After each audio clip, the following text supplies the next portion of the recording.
C'est peut-être l'une des dernières fois que ces artistes se préparent dans l'arrière-salle de ce bar à Moscou. Des hommes qui se transforment en femmes, parfois jusqu'à la caricature et le burlesque parfaitement assumé, pour offrir un spectacle dans lequel on exprime surtout sa personnalité.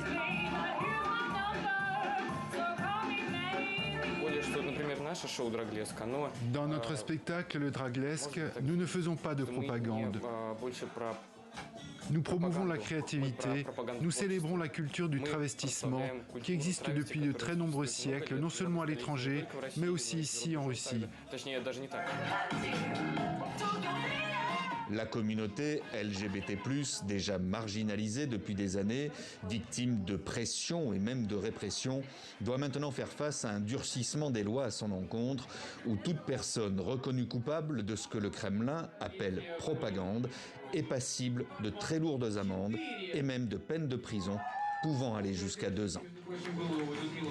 Écoutez, ce n'est pas la première fois qu'ils essaient d'interdire la beauté de s'exprimer librement. On s'organisera de façon clandestine et on entrera dans la légende.